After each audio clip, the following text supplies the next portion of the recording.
Are we good? Oh, great. Awesome. Okay, thanks everybody for joining us. I don't want the feedback, so we're going to just take care of that real quick.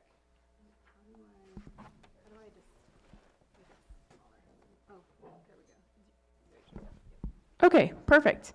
Yeah, thanks everybody for joining us. I'm Rebecca Harper, Executive Director for Lake County Farm Bureau. Happy to have you all here. Just want to give a quick shout out to all of our presenters who most of them traveled 2+ hours to be with us tonight and to provide you with some additional presentations. So just really quickly, how this is going to work. We're going to start our night off with Jessica from the State Water Resources Control Board. After each presentation, there will be an opportunity for limited Q&A. And so if you'd like to ask a question, we ask that you submit that question via note card. Serena has note cards and pens if you would like them. Serena's right over here. If you could stand up, Serena. Yeah, so she's got note cards. If you'd like some, go ahead and raise your hand and she'll bring them around. She'll pass them out. And so after every presentation, there will be an opportunity to ask questions. We'll get through all of our presentations, and then at the end, there will also be an additional opportunity to ask questions, time permitting. So if you have a question at any point during the presentation, feel free to grab one of those note cards, write your question down. You can just go ahead and put that question in the air, and Will over here will grab that question. He'll bring it up to me. I'll ask the question at the end of the presentations, and that's how we will get your questions answered. So does anybody have any questions for me? Oh, okay, Catherine's a jokester. Got it. With that being said, bathrooms are out here. Hopefully most of you are familiar with the chambers here and the courthouse. So bathrooms just right down the hall. We do have some water and light refreshments as well. So we'll go ahead and get started, and I will turn it over to Jessica. All right, thank you, Rebecca. Hi everyone, I'm Jessica Bean. I am with the State Water Resources Control Board's Division of Water Rights, and I'm going to try and keep my Clear Lake HITCH update brief tonight because I know we have a lot to get through, and certainly we'll be happy to answer questions if you have them. So to start things off, I just wanted to give you an update on what we've been doing over the past year and then our plans for the next couple of years. We have quite a bit that we've been working on since we joined the Clear Lake HITCH Task Force at the end of 2022. We have been coordinating and engaging with a bunch of the folks here, our partners from both Lake County and the tribes and our agricultural landowners. So it's been really incredible to work with everyone. We've increased our water rights enforcement as well as our cannabis enforcement. We've been involved in some data collection and support efforts. And then we've also issued some information orders that I'll talk about a little bit, and we've started a groundwater surface water study. So I want to point out that if you're interested in hearing more details about all of the work that we've been doing, we did host a large information item at the State Water Board's final meeting of last year. And if you grab a screenshot of this and follow the QR code, you can get to that video link and you can see more details about the things that I don't get a chance to touch on tonight.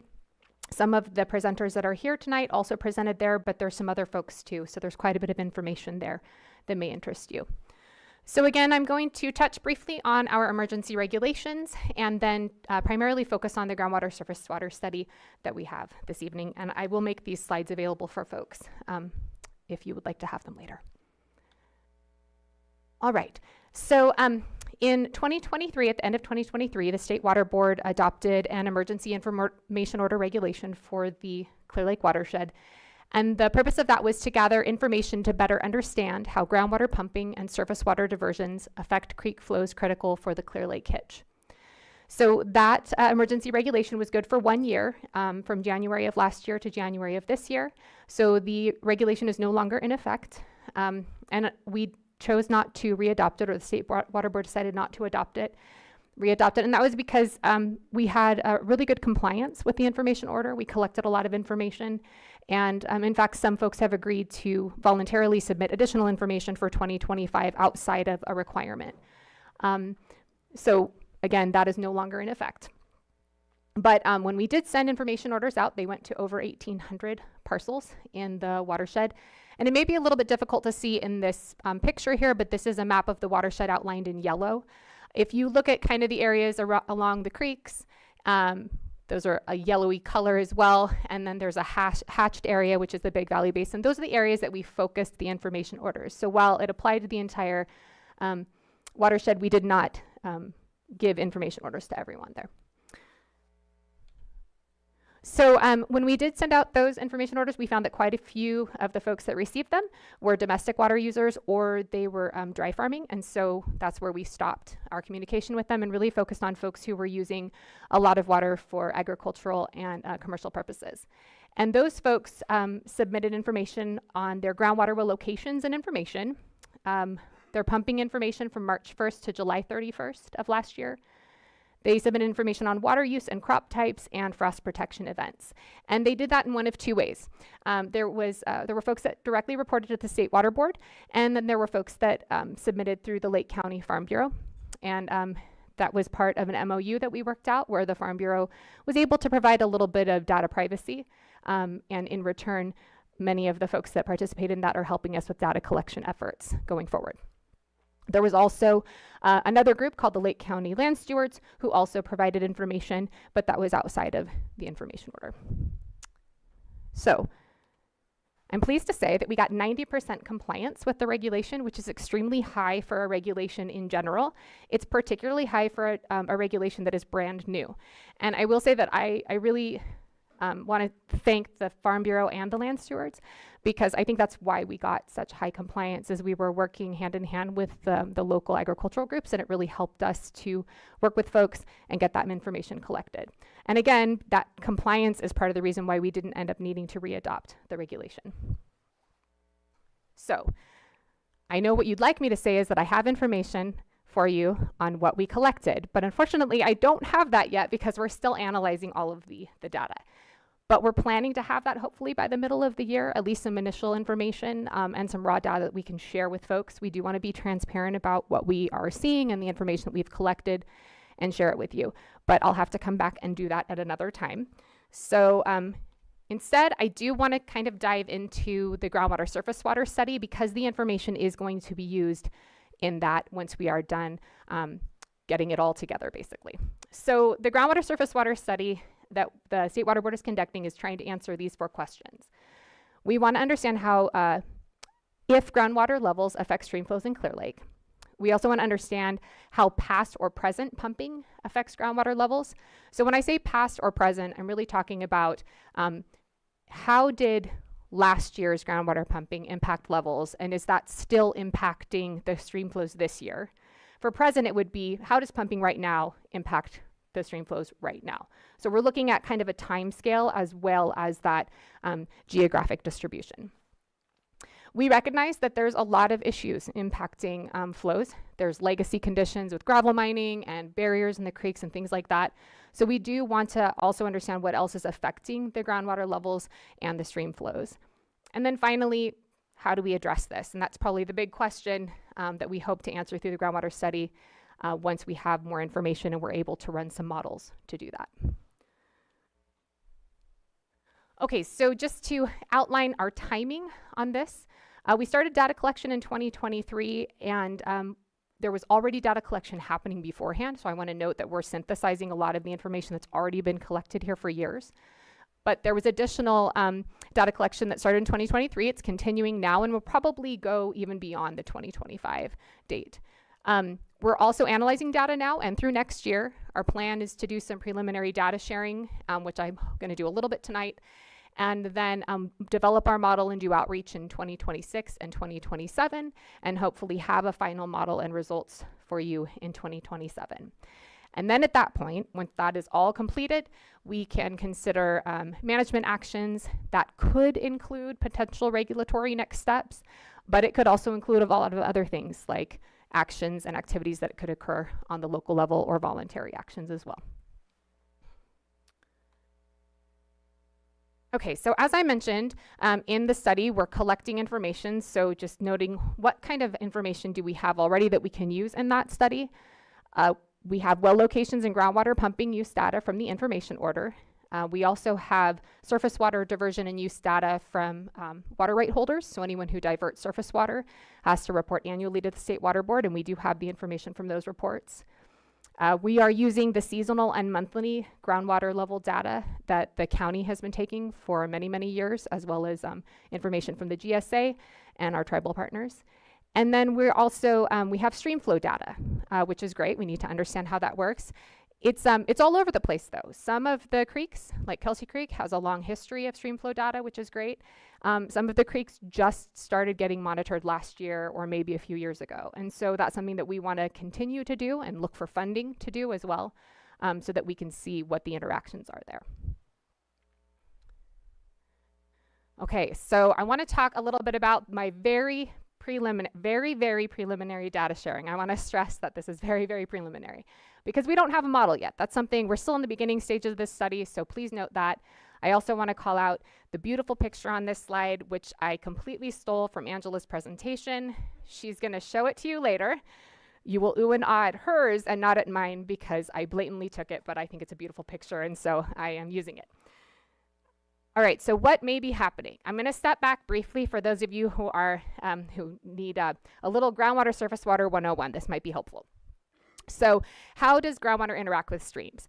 In a very basic sense, if you take a look at my stream flow picture here, this is a cross section of a creek. So you can imagine the water is flowing towards you. And when you have a water table, the groundwater level, that's the black line in the picture. So when that water table is above the surface water flow of your creek, you have what's called a gaining stream. And it's gaining because the groundwater, you can follow those arrows, is flowing into the stream. So the stream is gaining water from the groundwater area.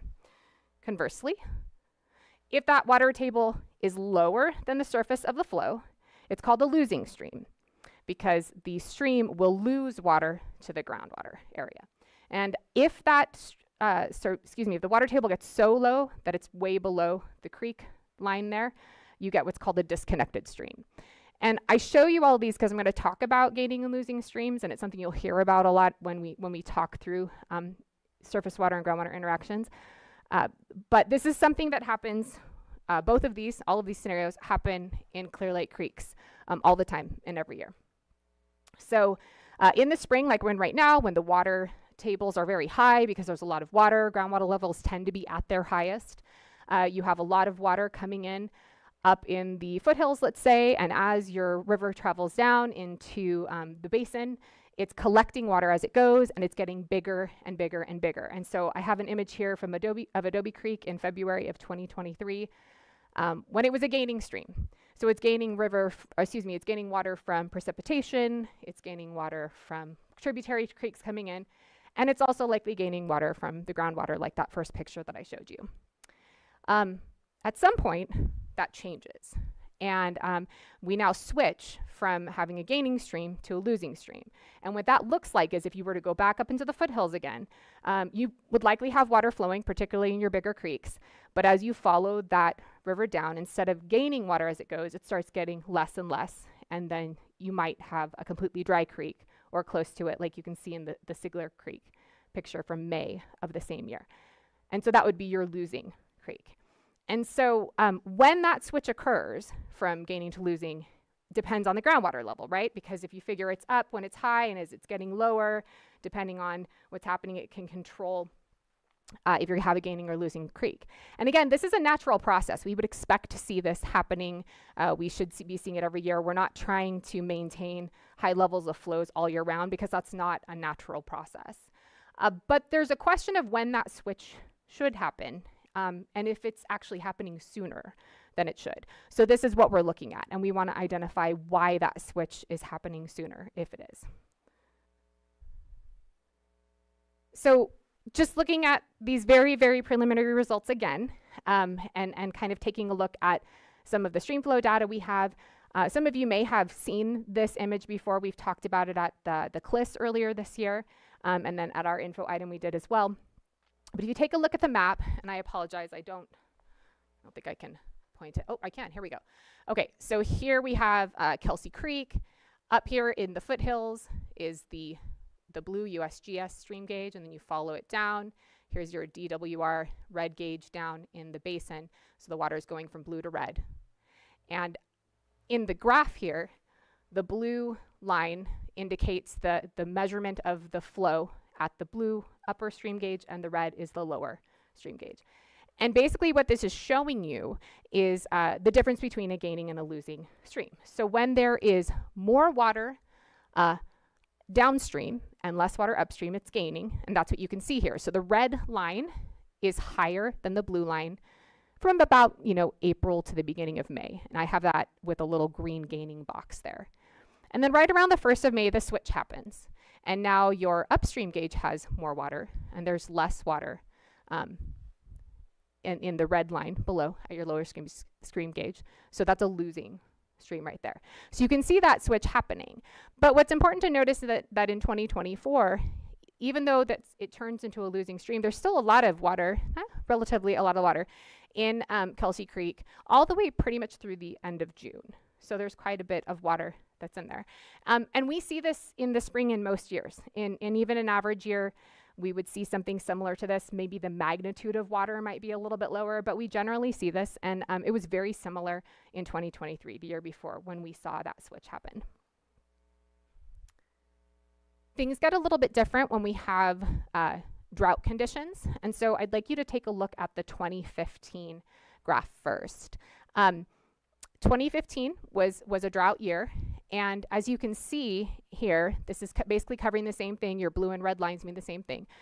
The blue line is above the red line the entire time. So that means that for 2015, Kelsey Creek was a losing creek the entire time. It was never gaining.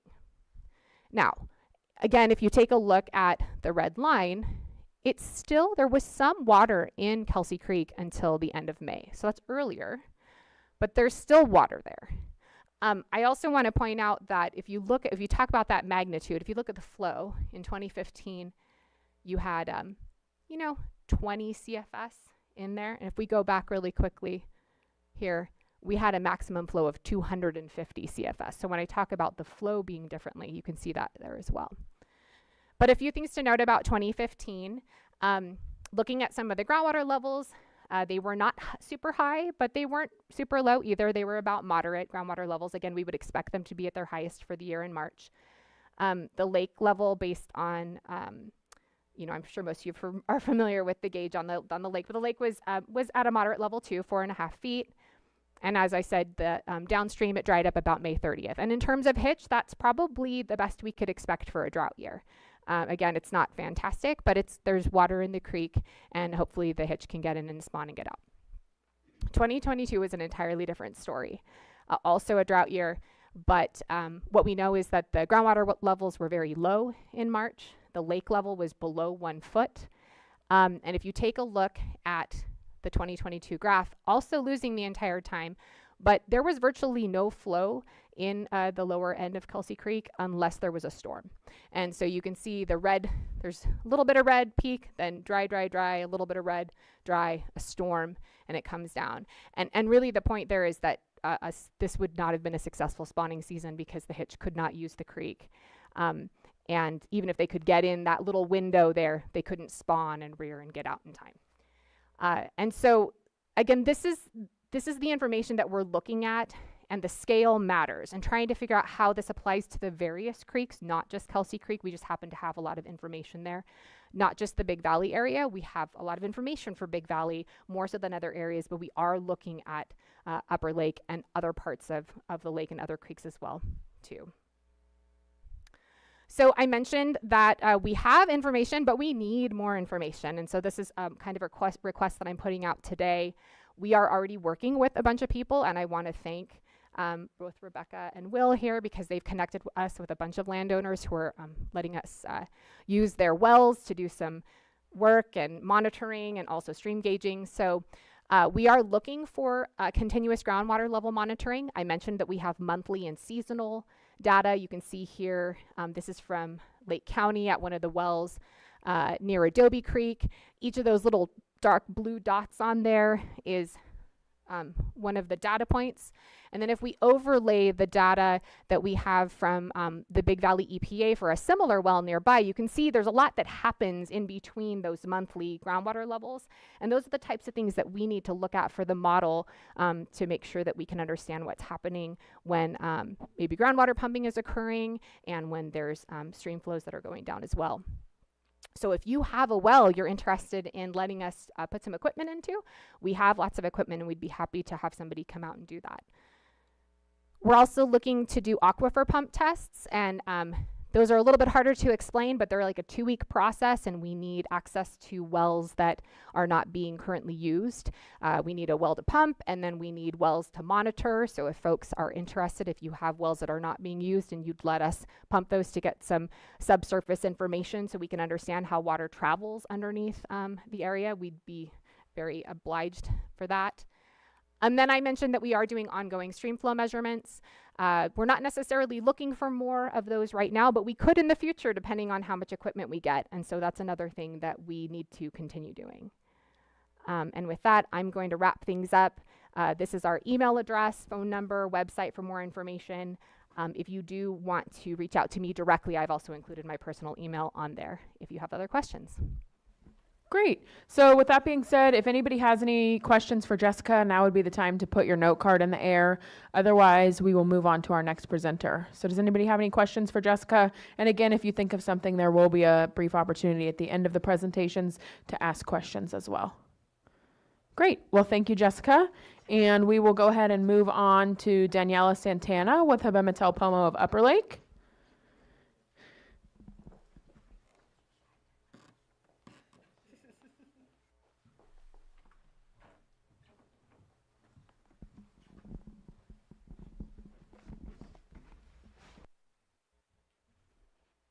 Does that look good, Sam? Yeah? Okay.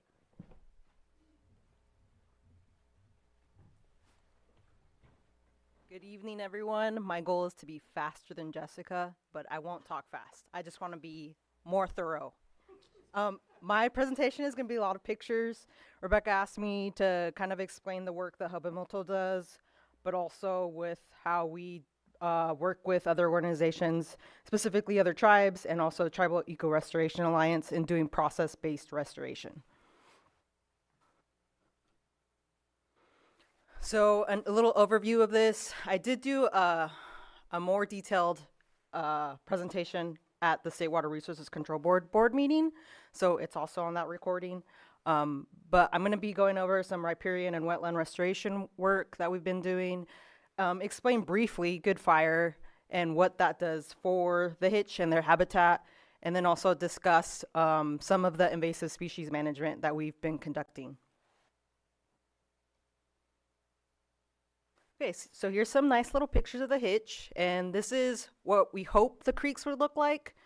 Clear of barriers, clear of invasive species, but you can see in here that there's blackberries, and in Upper Lake, the blackberries cause a lot of barriers, and we'll see HITCH getting through them, but then they're all scratched up. So we've been documenting the areas that need to be worked on, and unfortunately, every time CDFW has tried to help us with the CCC crews to come out there, there's always water in our streams a lot faster than there are in Big Valley, so it limits the amount of work that can happen out there. So this is the first project I'm going to talk about, and it's the Clover Creek Restoration Project. And this project is actually a Robinson project. They were awarded a tribal wildlife grant through U.S. Fish and Wildlife Service, but because Habemetel has land on Clover Creek, they asked us to partner with them along with Lake County Water Resources and the Tribal Eco Restoration Alliance. So it's a lot of agencies working together and collaborating to restore habitat, critical habitat for the HITCH. It's a little tiny section. If any of you are familiar with the old Christmas tree farm that was out in Upper Lake, that's where it is. It was very heavily vegetated with blackberries. Terra came in, they mapped all the vegetation, and then they made a plan to how they were going to remove any invasives, and they documented everything, and then hopefully as we continue to do the work on these projects, we'll be able to put fire onto the land as well. So Himalayan blackberry was the primary invasive species that we were targeting, and as soon as we removed a lot of that invasive species, the next season, the native species were able to pop up. And so that was great for reconnecting the riparian corridor. We also did a component in there for community outreach, and Tara actually led that coordination collaboration effort, and they invited Hub and Mitchell's Education Center. So kids came out and they learned about riparian habitat and the importance of maintaining land.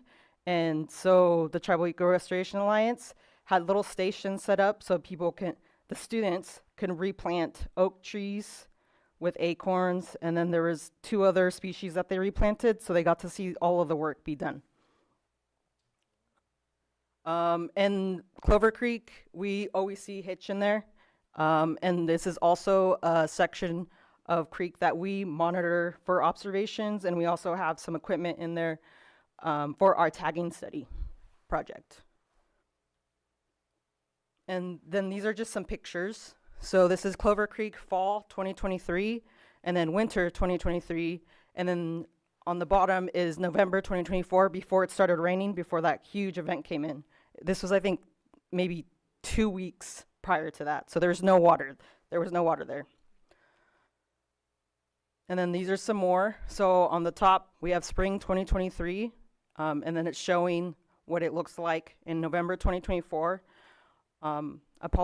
I apologize for the red lines and the red boundaries. It might be difficult to see on that. And then on the bottom, fall 2023, and you just see the progression of vegetation removal in there.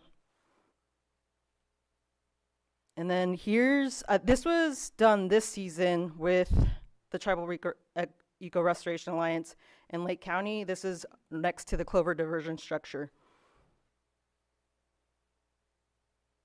And then here's some more pictures. You can't really see the HITCH in there, but there are HITCH in there. And then this is a project that Robinson is also working on. They were funded through U.S. Fish and Wildlife through the BIL funding, and that is to do some creek restoration on Scotts Creek, mostly to stabilize the stream banks because there's a big erosion control problem there. And this is Scotts Creek at Tejada Ranch, and they worked with a private property owner. And so you could see the scour from the stream bank, and so they've been trying to mitigate that issue, and they're in their first year of that project, and hopefully they can continue that project, but we will see, and the tribes and Terra are continuing to collaborate on that. And upstream of this area, another tribe has the potential to have some more property that we can work on, so to reconnect that whole flow and take care of the erosion problem on Scotts Creek. And you can see that there's a big pile of debris right here, and this section is notorious for just collecting all of the debris that's coming down from Scotts Creek. It's right by Highway 20 next to Blue Lakes. And then here's some more close-up pictures. So down here, that's actually a hot tub that had floated downstream. So now all of this debris is cleared out of there.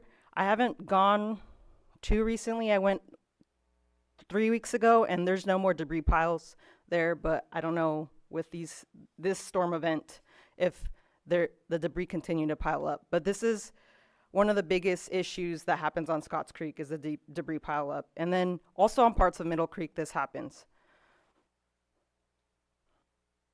So Good Fire. Terra is all about engaging the community and engaging tribal members and getting them back to their traditional and cultural practices. And fire is one of those practices. Managing the land with fire provides multiple benefits. It reduces the invasive species, it builds climate resilience, and that's a big factor and something we're trying to bring back to across all the tribes. But it's sometimes hard because of the permitting processes and the way the tribes have reacquired some of their land and the status of each of those lands. So if there's a tribal trust land, it has a whole different permitting process than a regular fee land, which is just private property basically. So that's one barrier that we're trying to mitigate as well. And then these are some cool pictures of the Robinson Tule burn, and this is showing how the Tule come back after fire, and it builds better habitat structure for the HITCH. And then this is just a graphic of the acorn fire, and I'm showing this because after this fire, Robinson was worried about some erosion that was going to happen on their land. So then after that, they did some process-based restoration with beaver dam analogs. And so Tara, again, hosted a workshop with Robinson and invited community members and tribal member staff to come learn how to do beaver dam analogs. And this is just to slow the water down in the system and to prevent more erosion and to trap some of those sediments that would be coming down. So December, and then the picture with the water is during that big storm event that happened in November, and so the December ones are the after photos. So those structures held, and they've been working and they've been monitoring water quality at those sections and water quality downstream of those sections. And then managing invasive species, we want to do this to promote the growth of native species. Historical cultural uses of native vegetation include gathering materials for basketry, gathering materials for regalia, gathering materials for medicine, food, and also bringing the community together. And another big thing is tools for good fire. Lastly, I want to leave you with everything is connected, and this is how the majority of the tribes approach all of their projects. The majority of my programs and projects are all partnerships with another tribe or a county agency or a community member. And we can't just do one project by ourselves and expect it to be the most successful project. We have to be able to collaborate with community. We have to be able to collaborate with state agencies, federal agencies, and local agencies. So some obstacles that we face are jurisdiction and access. So if there's any community members out there that want to partner on any projects, we're always available. Permitting processes and agencies not having enough staff to process those permits is another obstacle. So we try and plan well in advance to get some of those, through some of those barriers. And then moving forward, we just need to continue collaboration, promote and implement process-based restoration, and hopefully do some land acquisition to promote conservation. Great. Thank you, Daniela. And does anybody have any questions for Daniela? If you do, we'll go ahead and accept cards. All questions, yep, perfect, have to be submitted on comment cards. Any other questions for Daniela?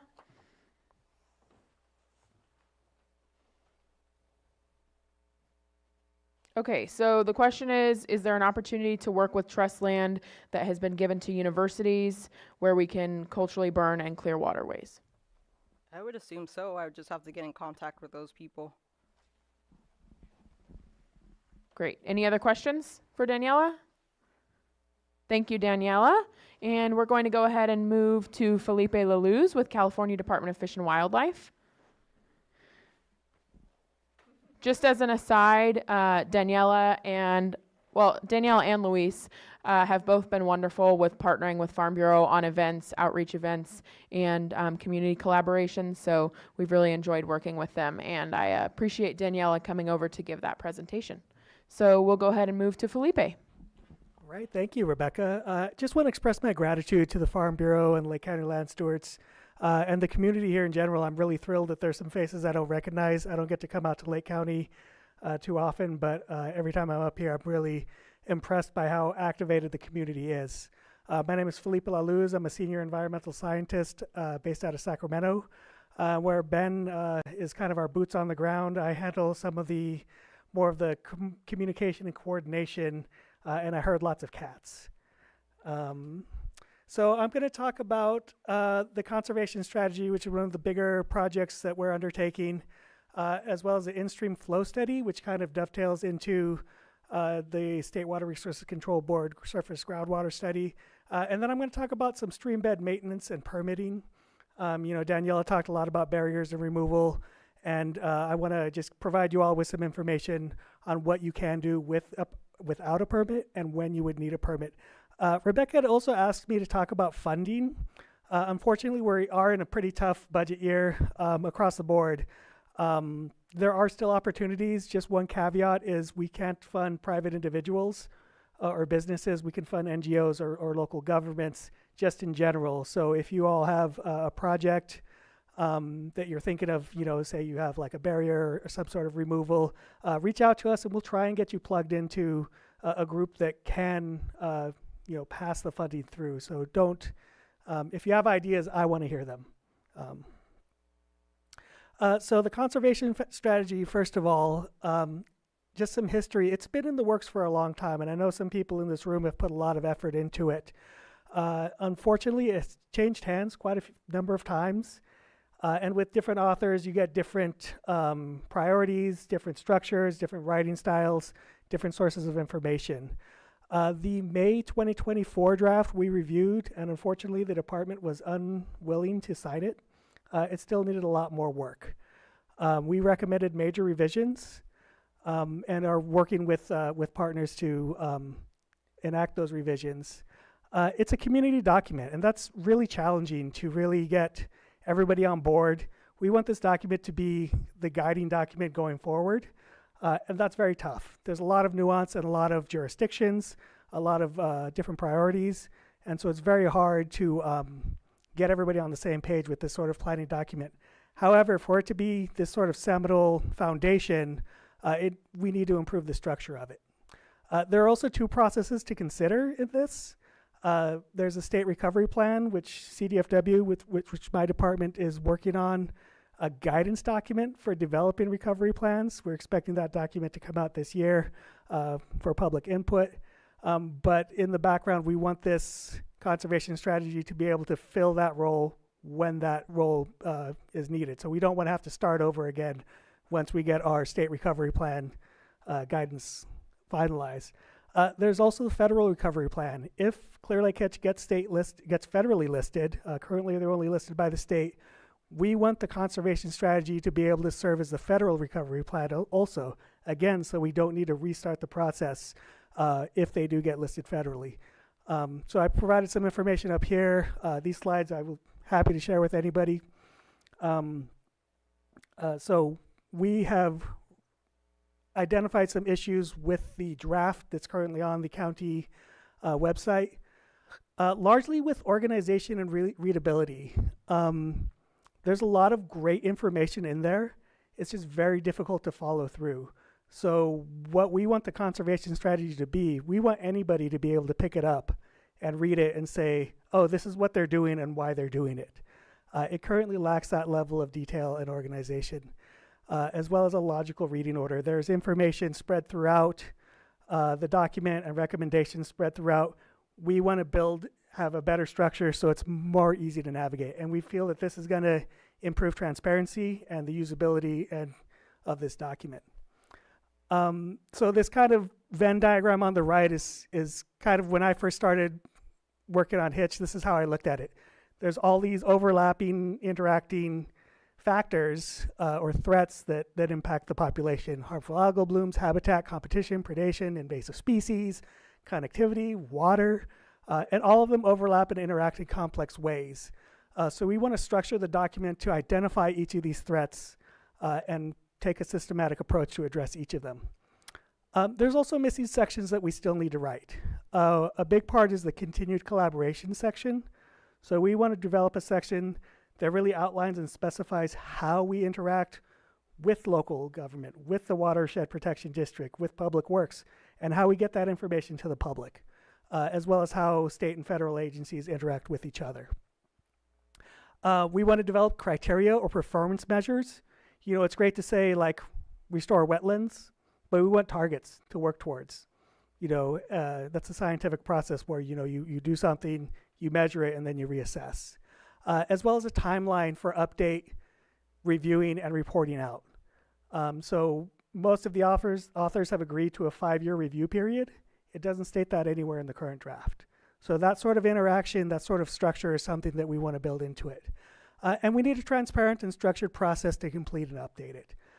So I'll be working with the Fish and Wildlife Advisory Committee and the Ag Committee, as well as the other agencies, to get input and finish this document. The process for getting this done. So if you look to the right, it went from this kind of messy Venn diagram to something more structured. We've restarted monthly meetings. I've taken the lead on that. And we've developed a clearly structured outline. I think of it as, we have a lot of car parts. We want this outline to be the instructions to take all those parts and build a functioning car. The draft outline is currently under review by partner agencies and tribes, but we will be requesting input through the Fish and Wildlife Advisory Committee and the Ag Committees, as well as others. And I've told Rebecca that this presentation, this process, I would love to have the Farm Bureau's board, get input on that, because we need, we need to know that this document is useful and understandable. So if you all pick it up and go, this doesn't make any sense, that means we're not doing our job. We do have a joint meeting with the Fish and Wildlife Advisory and Ag Committees in this room on March 27th, I believe, from 6 to 8. And we'll start the process there. And part of the discussion there will be determining how we will receive input and the frequency with which we'll review it. So once we get this outline, we have the draft outline. We're already starting to populate it with information from the current draft. And I want to emphasize that. There's a lot of good information in that draft. A lot of work has gone into it. We're just kind of moving some pieces around and filling in some gaps. Once we get that outline more or less agreed upon, we'll write the sections based on that outline, flesh it out. A lot of the language already exists. We'll resolve the prior comments from various agencies and entities that have submitted comments, and then get a final review, edit, get all the citations in there, sign it, and implement it. And then over to the right, this is kind of how it's structured. So the main components are threats. So in this top box is kind of cut off, but that is it's the scientific assessment. That'll list all the threats. That's a big part of the outline. We want to know which threats are actually impacting the species, even perceived threats, so that we have know what we need to look at and unknown questions. That scientific assessment will also cover the biology and status and other information for the species.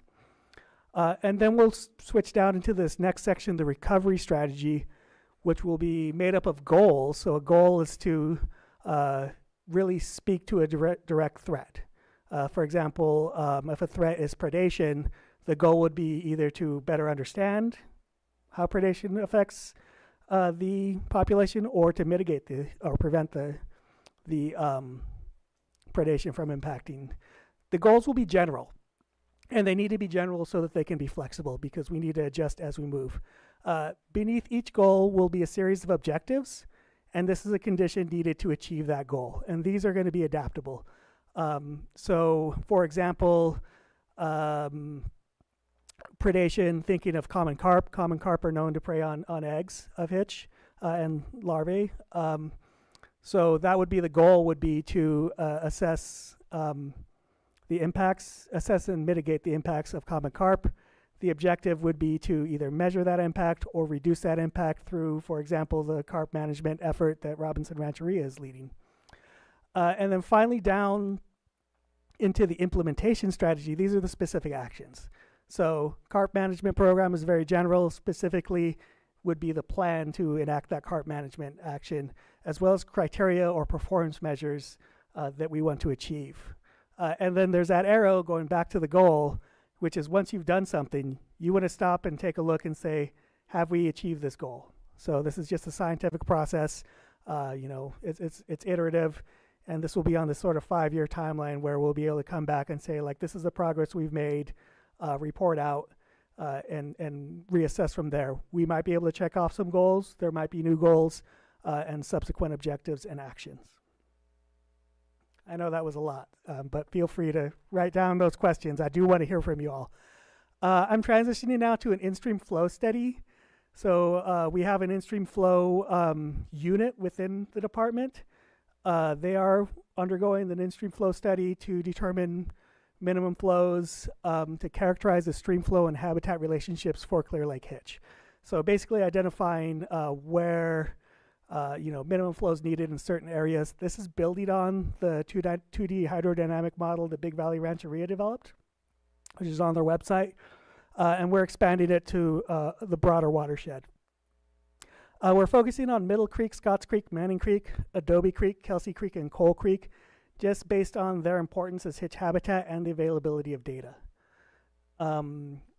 This is the first study of this type that's done for a non-salmonid species. These studies are typically done for salmon and trout. This is the first time it's been done for a native minnow. That's pretty exciting for me. I may be a little biased. Oh, I'm sorry. That's what happens when you borrow other people's slides. That was Jenna Rindy who's leading the study. So current progress. I'm not going to go deep into this. We have a ton of data. InStream Flow Study has collected a ton of data on the shape, the depth, the structure of the streams. And all of that will go into a complex model, which is a little above my technical expertise. But we are hoping to have a draft report in fall of 2025, which we will share pretty widely for public input and begin to get that information out, share, of course, with the Water Resources Control Board, but of course also with all of you. Transitioning now, I know this is kind of jarring, I'm bouncing around a lot, but these are the three big things I wanted to talk about. Stream bed maintenance. And so there is a lake and stream bed alteration agreement, which is a permit that folks need when they're doing work within the lake or in the stream. But there's a lot of work that you all can do without a permit. So basically a permit is needed when you're breaking the ground, when you're bringing in heavy machinery or when you're disturbing soil, including removing roots. So using equipment that alters the creek bed, bank, or channel, digging, dredging, that sort of thing, driving pilings, installing culverts, bridges, low water roads, retaining walls, piers and boat docks, or removing the vegetative root structure. So anything that disturbs the soil, you will need a permit. But you can go in and cut and trim overgrown vegetation. You can remove debris from the channels, like the work that Daniela showed, some of the before and after pictures, as well as the work we're doing with the California Conservation Corps. You can go in and remove any of that debris or garbage, vegetation, without a permit. We just strongly recommend that you do not, if you do brush clearing or that sort of thing, don't add that to the stream, because it could result in flooding or get washed downstream and cause problems for your neighbors. If you have any questions about this, contact the Lake and Stream Bed Alteration Group. Claire Bryant will come out and help you out and determine if you need a permit or help you start the process of developing the permit. There are instances where you don't have time for a permit. And I know Lake County is no stranger to flooding. So in emergency situations, when debris or vegetation becomes stuck and you need to get in there and fix something in an emergency, we can use an emergency notification process. And for those of you who are thinking of doing this, I strongly encourage you to reach out to our LSA group and get the details on it. But if it can't be remedied by hand and equipment is needed, to protect your property or protect properties downstream, you can go in and do the work. You just have to notify the department within 14 days. And there's lots of information on our website. And again, please reach out to the Lake and Stream Bed Alteration folks or me to get you more information on that. We don't want fear of needing a permit to prevent you from protecting your property. And that's it. Thank you. I put my contact information up here, and I'm serious when I say reach out to me. I have a stack of business cards. If you want these slides, I want to hear from you, especially on the conservation strategy. For those of you who have either worked on it and are no longer in the group, or for those that want to contribute, I do want to hear from you. Thank you. Great. Thank you, Felipe. We'll go ahead and accept any questions for Felipe at this time. So if you have a question, go ahead and raise it up, and we'll accept those. Also, just really quickly, like I said, we will have an opportunity for questions at the end.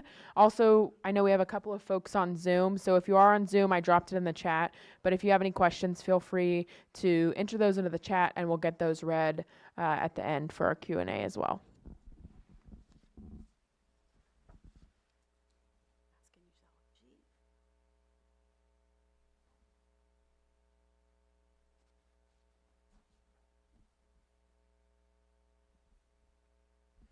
So we've heard from several presentation the negative effects that blackberries have on fish spawning and migration. So this question reads, blackberries are bad and need to be removed. It seems to be a waste of time to remove them without pulling out the roots. Do I need a permit for removing blackberries? Yeah, and for just cutting them off at the surface, yeah, you do not need a permit if it's above the ground. If you are removing the roots, you will need an LSA permit if you're digging down to remove them within the stream or bank. So if you're outside of the stream, if you're adjacent, I believe you're okay. I would have to check with the LSA folks. But again, I would reach out to Terra, who do this and are quite effective at this invasive species management. And that's a potential partnership, even just to get the information on how they manage blackberries. They're pretty, stubborn, to say the least, and I recognize that that's a real challenge, but you would need a permit if you are digging in a stream bed. Okay, so the next question has two parts. The first of those parts is, how are we going to get water in the stream so fingerlings can make it back to the lake? I'll let you have the first one because the second one is not necessarily related to that. Yeah, that's a tough one. There are programs, I believe, in the Russian River where there are folks that do voluntary releases, people that have permitted water storage that do releases. I think the big part is to keep the water flowing before, while they out-migrate. The tribes partner with us and provide a valuable service in fish rescues. So we don't, again, they have, just to be clear, they have a memorandum of understanding with us to handle these fish. They're listed, so we don't want the public to go out and move fish. But the tribes are really provide this valuable service for us of actually coming and removing the fish and moving them back to the stream. So worst case scenario, we can do some fish rescues. If you do know of problem areas where fish get stranded, I know Coal Creek out at Faro Road, Faro Place is a big problem area, and we're aware of some other problem areas. Let us know, or let Daniela and Luis know, or Alfred, any of the tribal biologists, or Ben, or email me, and I'll put you in touch. Fish rescues are kind of a last resort and a band-aid, but we do want to keep water flowing in the streams, and we're gathering the information to see what actions we could take to help. So I'll read another related question to that, but I don't know that you're the appropriate person to ask, so we may defer this to another presenter. But can we get water from Highland Springs to help with hitch rescues? I'm not the right person to ask. Okay, we'll defer that to Angela later. And then lastly, I have, can we hold a class to teach people about how to fill out and submit the permits? Oh, great question. Yes, I'll take that back. And I'll be fully transparent. Yeah, we're not the best communicators, and our processes can be difficult. I think we've had requests for even just clarifying jurisdictions among agencies. I could reach out and see if we could have like a Clear Lake specific class. And I think that would be valuable. I'm glad somebody recommended that. Thank you. Because we do want to get this information out. There's a lot of information on our website, which isn't always easy to navigate. So I think in the short term, the best solution is to just email that LSA2, R2LSA, so it's Region 2 Lake and Stream Bed Alteration, or email me, and we'll be able to put you in touch with the appropriate permitting group. So Lake and Stream Bed is specific to Lake and Stream Bed. There's a whole slew of other permits that we handle, but yeah, I do think we need education materials, but ask us if you can't find it on the website. Yeah, and if anybody needs connected to Felipe, if for some reason you can't find his contact information, you're more than welcome to reach out to me, and I'd be happy to connect to you. Any other questions or question cards for Felipe before we move on to Ben Ewing from CDFW? Got one more.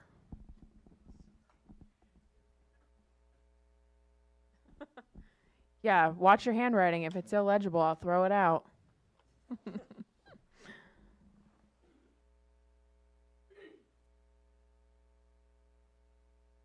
Okay, so is there a reason why hitch behavior is not a specific topic? For example, hitch may spawn in a stream in one year, but then not spawn in that stream the next year. for some reasons. Why is that, and should we be talking about it? Should it be studied? Thank you, Mr. Windrum. And we've discussed this before. I remember we had a discussion about bass aggregating at the mouths of creeks during the spawning run. It is a topic, and that is something we could add to the outline as either an unknown or something that needs further investigation. I'm sure there's a lot of academics who would jump at the opportunity to study this further. Funding limitations, of course, play a big role in that. But it is an unknown that we do want to investigate further. One of the emerging hypotheses is that really its connectivity is one of the bigger issues. Is that, we saw 2022 was a dry year where these fish were really weren't able to move between areas. But then in 2023, we saw a lot of fish that appear to have hatched in 2022. And a lot is a relative term. I shouldn't say that. But there are a lot of unknowns on how hitch behave, when they spawn, and what controls their spawning. They're not a sport fish, so there's not a lot of studies on them. So we really are learning a lot about the species. They're very resilient.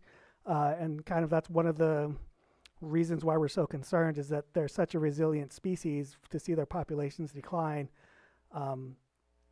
is really sort of scary. But yes, behavior is another aspect that we should address in the conservation strategy. And if you have specifics, please send them my way. I want to get that information. Thank you for that question. Great. Okay. Thank you, Felipe. We'll go ahead and move to Ben Ewing from California Department of Fish and Wildlife. We'll get that presentation queued up, and Ben will join us for his presentation.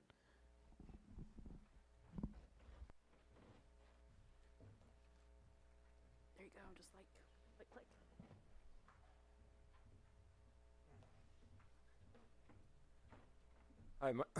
Hi, my name is Ben Ewing with Fish and Wildlife.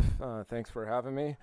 I'm here to just give a little update on the continued monitoring that we're doing and some of the ongoing projects we got happening in the Clear Lake for the hitch.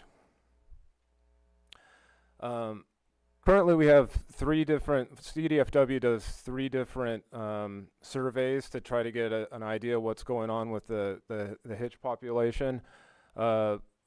The first one I'm going to talk about are their visual surveys.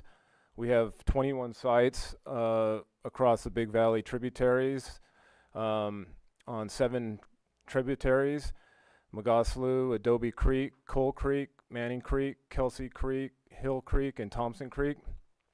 We've been doing these studies since 2014. So these same sites, so it's been a pretty good track record of just our consistency of the same sites over many years, and being able to get some historical data and stuff to be able to compare to from year to year. The next survey is our relative population estimate, where we do a mark recapture study at 4 sites on Clear Lake. Holiday Harbor, Canoctai Casino Harbor, Clear Lake State Park, and Soda Bay. We've been doing this since 2019, and we've been trying to do it, and for the most part, even during the COVID restrictions, we've been able to do try to start from mid-March through mid-May. So we're out there for 10 weeks. We just started today. We just started our season today. And from today, I can only go from today. Today would look pretty good out there as far as relative numbers compared to previous years. At this time of year, we saw we almost collected almost 100 hitch today, which was a good deal. And we'll plan on being up here next week doing our same 4 sites. Our third survey that we do to try to get an idea is our general fish survey, and we do that generally in June.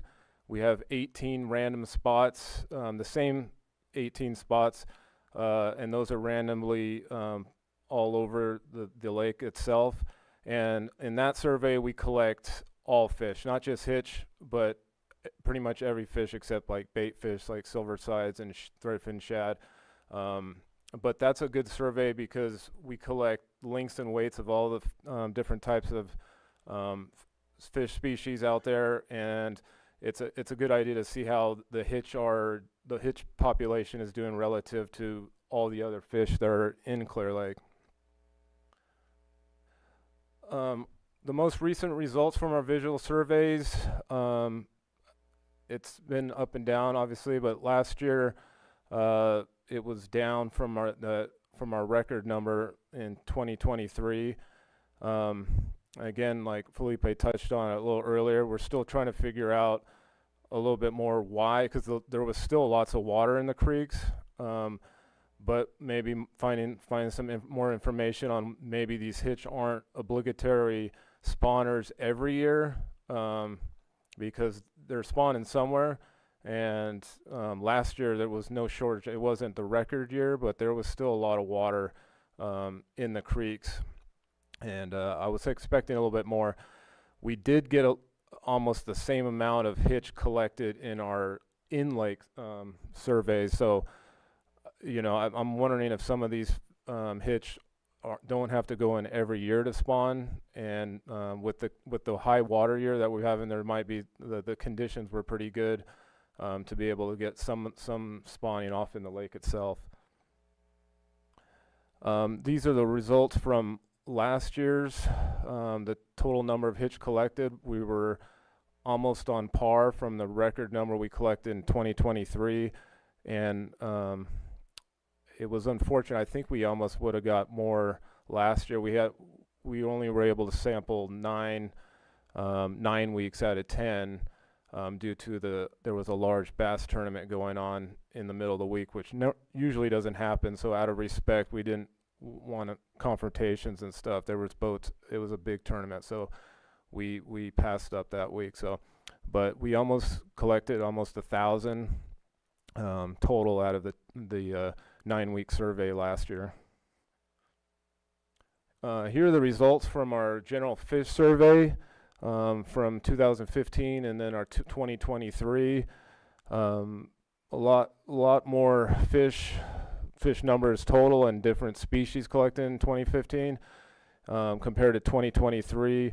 One of the bright spots, I should say, was the Clear Lake hitch was number 3 out of total species in 2015, which was good. It wasn't a lot of numbers compared to like largemouth bass and bluegill, but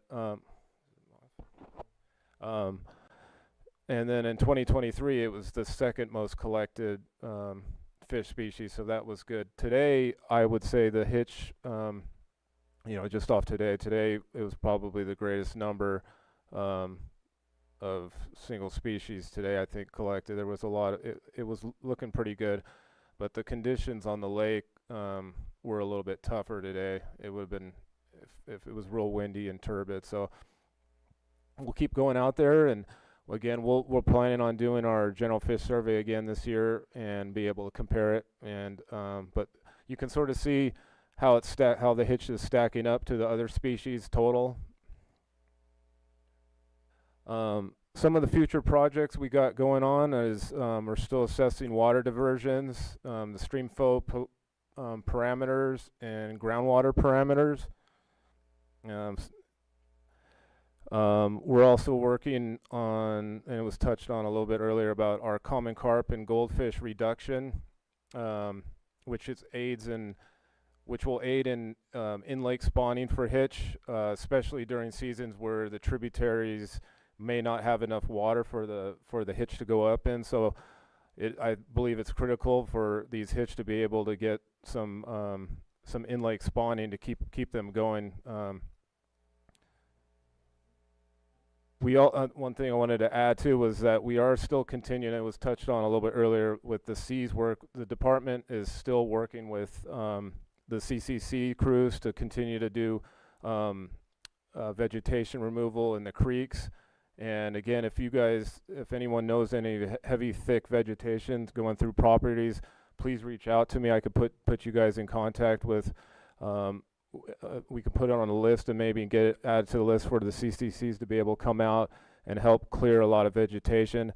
I didn't bring the slides this time on this because I showed a lot of those slides at the last Farm Bureau talk, so I didn't want to be too redundant. But we had some before and after pictures if people want to see, but the CCCs have been doing some really great work, and opening up a lot of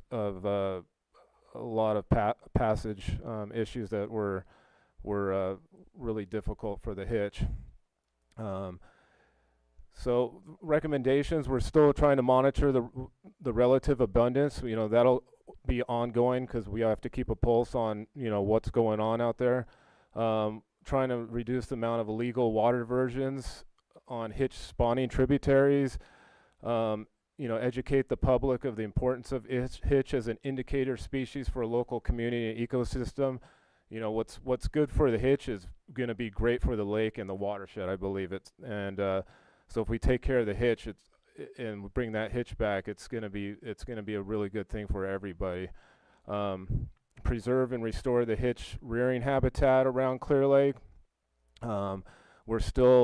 We just recently hired someone at CDFW, biologist. He wasn't able to make it today, but he's working on assessing a lot of the remaining hitch barriers in the watershed. Two of the big ones that we're still working on right now is Bell Hill Road at Adobe Creek with the culverts there, and the county's making some headway on that one, which is really good to hear, and I'll let Angela talk about that.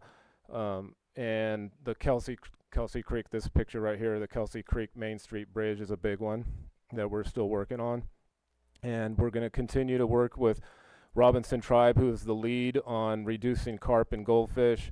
The last year was the first year that CDFW has began removing any carp and goldfish seen during our hitch surveys that are directly predating on hitch's eggs and young of the year. And we're working on, we reached out to many people, and if anyone in this room knows of anyone that could use a lot of carp and goldfish for fertilizer and uses, right now we've been donating on tribal lands. They've been using them on tribal lands for fertilizers. Some of them have been going to some of the tribes for food, but if anyone, we're open because this is going to be an ongoing project. So if anyone has any ideas or ways that we can utilize these fish, please reach out. Here's a picture of a recent. This is up at Tule Lake, and the Robinson Tribe was able to go out there, and I think in like a half hour, we're able to collect this many carp and goldfish that were in that lake, and which is a really good thing because I think it's one of the rearing grounds for the carp and goldfish in the lake, and we've been able to work with the landowners up there and get some access, and we've been able to really get do some damage. They've been able to do some damage up there, and we've also collected some hitch up there too. So just wanted to include that picture, but that's it. Thank you. Thanks, Ben. And just really quickly before we accept any questions from the attendees, I was curious if you might be able to provide some additional context regarding how the in-lake survey numbers are used, because I get so many questions about that. And so you're obviously one of the best people to explain that. So the in-lake surveys are just one piece of the pie. So between the three surveys that I do, the in-lake survey is a way I can mark and recapture a set number of Clear Lake hitch at 4 sites that we designated as historically pretty good numbers of hitch. At the 4 sites that I talked about, they've been consistent, and so we're just trying to keep something consistently to be able to go back to and reference to. I know those 4 sites. I've been shocking this lake since 2012, and being able to use those 4 sites as a relative idea. Again, these are relative population estimates. We know it's a mark recapture study, so we mark the fish, and if we collect them, we plug them into a formula, and it gives you a relative idea of how the population is doing. Again, these aren't. Those numbers that we come up with the relative population estimate, I'm not speaking for the entire lake. And for me to give a population estimate of the entire lake, we have to do pretty much the entire shoreline. So these are just relative numbers of 4 good sites that I've seen good hitch in the past, and being a way to be able to monitor, and within our workload. It's only, I get the help from a lot of people, but we only have right now 1 e-boat, and to be able to shock the entire lake would take 3 or 4 weeks with like multiple boats. So it's just a way to be able to get a ballpark idea of what's going on out in the lake. Thank you. Okay, so the first question is, why is there not a hitch hatchery to repopulate the hitch? I mean, that's come up in the past. 2 things. When that first came up, our regional manager, and I believe he was right at the time too, is the hatcheries generally they can help out and assist, but 2 things is the possibility of reintroducing hitch into the lake that might have a pathogen that the lake itself population isn't aware of, and then just completely taking out that the in-lake population, and which can be really scary. That's the last thing we would want to do, is introduce something that the in-lake hitch aren't used to. And the second thing is, it seems it's more of like a Band-Aid on like a gunshot wound. If we need to make sure that the lake itself can take care of itself. The hatchery is just it's a patch. It's really literally a patch. A lake like this size, we stock, the department stocks fish, plants them, raises them, to be able to like raise enough hitch in a hatchery, and the cost and the water quality in the summer. I mean, there's a lot of factors that involve, and I don't think the efficiency would be there. It'd be costly, and with a lake like this, it's not the way to go. We need to figure out the internal problems a little bit better, and make the lake self-sustaining so it can take care of itself, and the hitch can do well without any human assistance. Great. And so I have 2 more questions. One of them I think is more geared towards Felipe, so I'll save that for him after the rest of the presentations. So the final question for you is there any viability to selling the carp to crabbers as bait, and using that as a way to get more funding for future projects?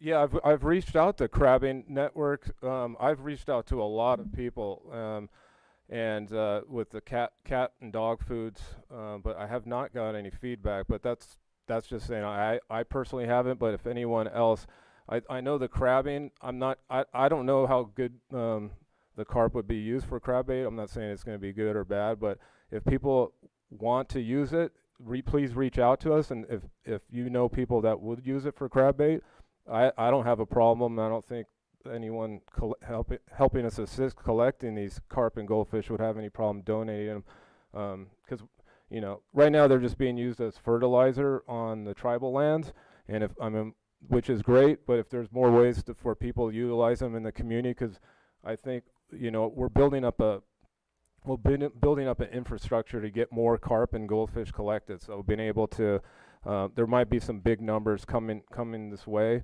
So, and you guys are more than welcome to them. Great. Thank you, Ben. We will move to our final presentation of the evening, and I'll welcome Chris Childers and Angela DePalma Dow from Lake County Department of Water Resources. Does anybody need any additional cards for questions? If you're planning on asking questions after this final presentation is complete. Okay, there's question cards on the back table if you need any. Thanks. Thanks, Rebecca. My name is Angela Palmadow. I am in Lake County Water Resources Watershed Protection District, and I'm going to do the first presentation here, and then after I talk about stuff, then Chris will take over and talk about community outreach and engagement with HITCH. And briefly, just going to talk about kind of going back before everybody else's presentation and talking about the contribution to declines in HITCH, because that's going to directly tie into the specific projects that the district is doing right now within the watershed and also in the lake shorelines. And then we're going to have a slide you can find out where you can find out more information, and then Chris will talk about community science. So briefly, low flows in streams, shoreline habitat loss, barrier, so how fish can get up to spawn, and then how juveniles can migrate downstream. In-stream barriers, where they physically can't move up the stream because of sediment or other things that were built in the stream or accumulate. Water and land use changes, I'm going to focus on that a lot. And then all of these tie into water quality declines, both in the creeks, watershed, and within the lake. So I'm going to talk a lot about stream modification, and the term for that is hydromodification.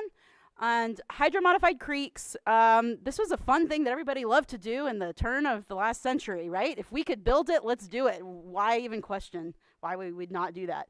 So here, Lake County has a lot of hydromodified creeks, and the goal for this was to move the water fast.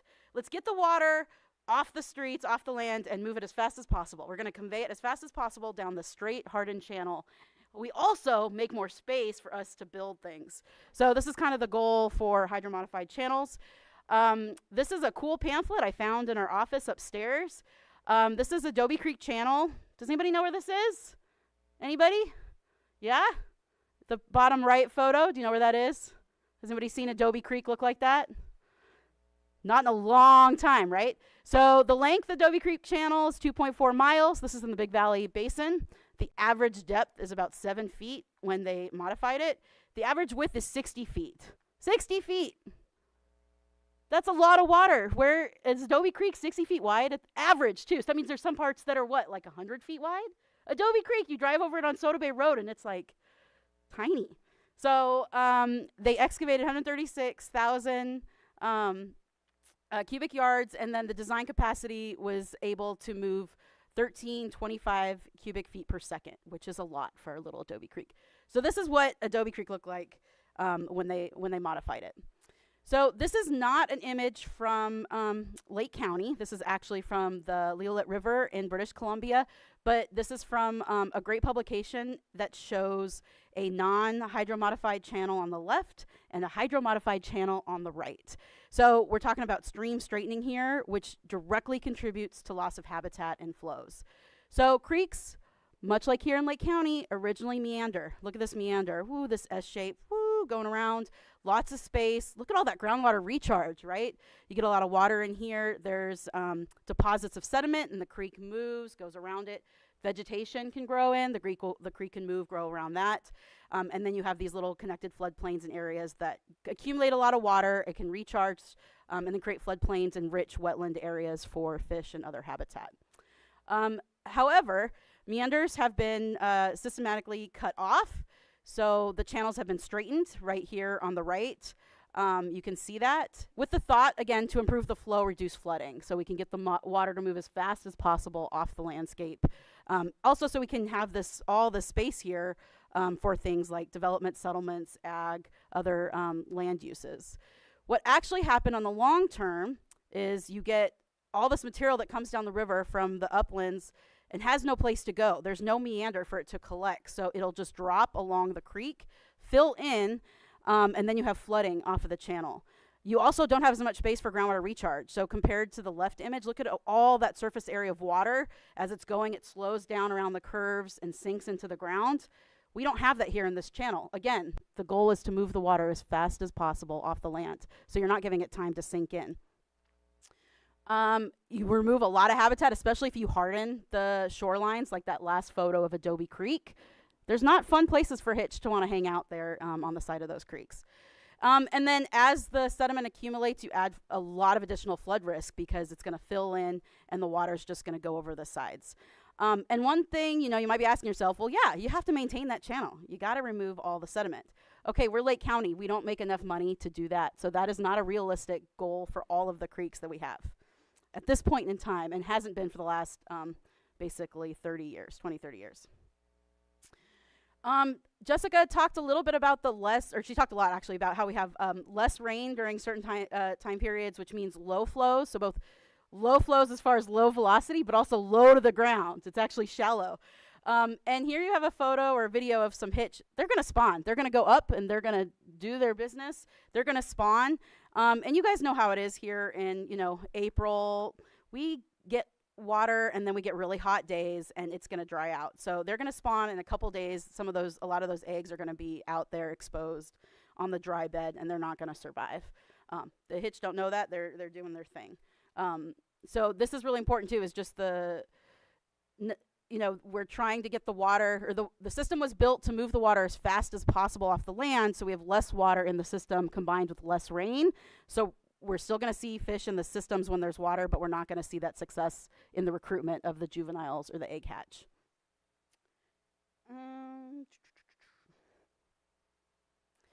Okay, then we have a system like this in Coal Creek. So again, hydromodified channel here is the yellow straightened channel, and historic Coal Creek used to go all the way around here at the base of Mount Canocti.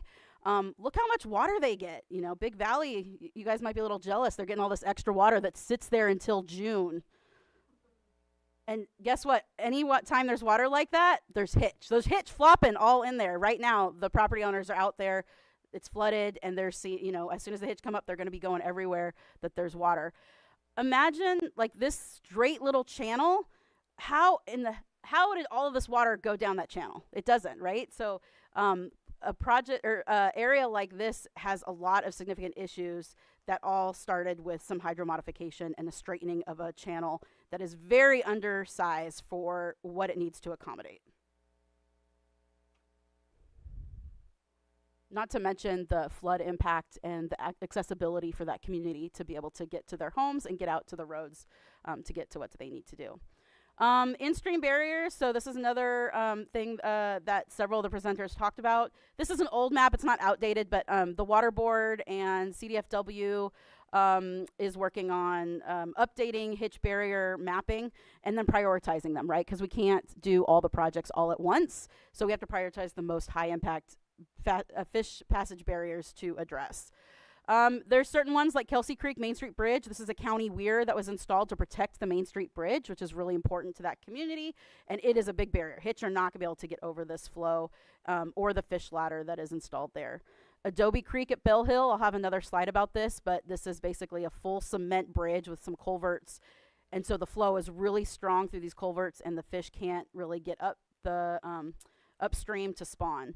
Here's a fish barrier that was actually removed, and a restored fish ladder in Lower Sigler Canyon Creek in Lower Lake was actually put in. And so this is an example of what a restored fish ladder looks like. It's gorgeous, right? And you can still accommodate the hitch and the variety of habitat there. So in the lake, shorelines are very important. So after the fish come down, they migrate. After they spawn, and then after they the juveniles come down from the creeks, they're right there in the shore zone. So they need a lot of variety and habitat in the shore zone for refuge and food sources. And this is a very specialized niche habitat, and it's consistently and constantly changing, right? The shoreline this year for our lake is going to be at a totally different spot than it was last year and 2 years ago. And so that shoreline is constantly changing in our lake. But the shorelines in the lake are very healthy to hitch recovery. Okay, this map is not great. I understand that. It's got lots of globs on it, but it really shows the geographic scope of all the district projects that we have going on right now that address a lot of those contributing factors to the hitch that I just covered. And this is the list. I'm going to go through each one briefly.